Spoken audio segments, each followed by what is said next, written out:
ಜಿಜ್ಞಾಸು ವೀಕ್ಷಕರೇ, ಪ್ರಾತಃಕಾಲೀನ ಶುಭಾಶಯಗಳು. ನಮ್ಮ ಭಾರತ ದೇಶದಲ್ಲಿ ಒಂದು ಅತ್ಯಂತ ಸುಪ್ರಸಿದ್ಧವಾದಂತಹ ಮಂತ್ರ ಇದೆ. ಆ ಮಂತ್ರದಿಂದಲೇ ನಮ್ಮ ದೈನಂದಿನ ವಾಹಿನಿ ಪ್ರಾರಂಭವಾಗ್ತದೆ. ಅಸತೋಮ ಸದ್ಗಮಯ, ತಮಸೋಮ ಜ್ಯೋತಿರ್ಗಮಯ, ಮೃತ್ಯೋರ್ಮಾಂ ಅಮೃತಂಗಮಯ. ಭಗವಂತನಲ್ಲಿ ಭಕ್ತ ಪ್ರಾರ್ಥಿಸಿಕೊಳ್ತಾನೆ, ಹೇ ಭಗವಂತ, ನನ್ನನ್ನು ನಿರಂತರ ಅಸ್ತಿತ್ವದತ್ತ, ಶಾಶ್ವತ ಅಸ್ತಿತ್ವದತ್ತ ಕರೆದುಕೊಂಡು ಹೋಗು. ನನ್ನನ್ನು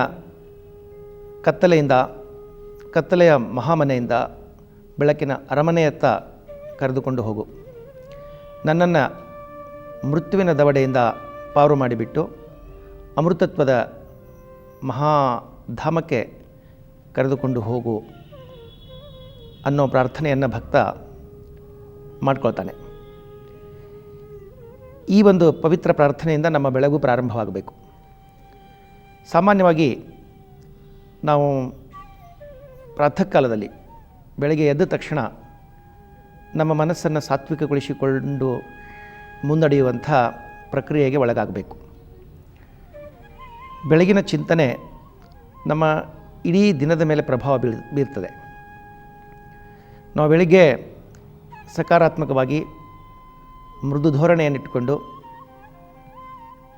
ನಮ್ಮ ಬದುಕನ್ನು ಪ್ರಾರಂಭಿಸಿದರೆ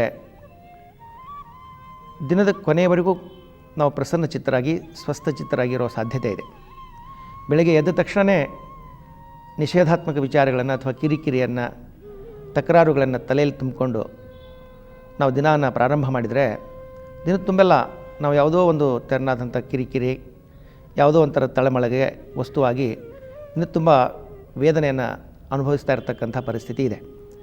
ಸೊ ಆ ನಿಟ್ಟಿನಲ್ಲಿ ನಾವು ಪ್ರಾತಃ ಕಾಲದಲ್ಲಿ ಭಗವಂತನ ಧ್ಯಾನ ಮಾಡ್ತಾ, ಭಗವಂತನ ನಾಮಸ್ಮರಣೆ ಮಾಡ್ತಾ ಮತ್ತು ಬದುಕಿನ ಕುರಿತು ಸಕಾರಾತ್ಮಕವಾಗಿ ಆಲೋಚಿಸ್ತಾ ನಮ್ಮ ದಿನವನ್ನು ಪ್ರಾರಂಭ ಮಾಡಿದರೆ ದಿನದ ತುಂಬೆಲ್ಲ ನಾವು ಖುಷಿಯಾಗಿರಲಿಕ್ಕೆ ಸಾಧ್ಯತೆ ಇದೆ.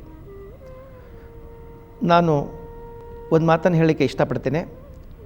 ಸಕಾರಾತ್ಮಕ ವಿಚಾರದಲ್ಲಿ ಎಲ್ಲ ತೆರನಾದ ವಿಟ್ಯಾಮಿನ್ಗಳಿವೆ. ನಕಾರಾತ್ಮಕ ವಿಚಾರದಲ್ಲಿ ಯಾವುದೇ ತೆರನಾದಂಥ ವಿಟ್ಯಾಮಿನ್ನು ಇಲ್ಲ. ಆದ್ದರಿಂದ ನಮ್ಮ ಜನಗಳು ಸಕಾರಾತ್ಮಕ ವಿಚಾರ ಮಾಡೋದನ್ನು ಕಲಿತ್ಕೊಂಡು ದಿನಾನ ಪ್ರಾರಂಭಿಸಿದರೆ ಬದುಕಿನಲ್ಲಿ ಆನಂದವನ್ನು ಕಾಣಬಹುದು ಅನ್ನೋದು ನಮ್ಮ ಸ್ಪಷ್ಟವಾದ ಅನಿಸಿಕೆ.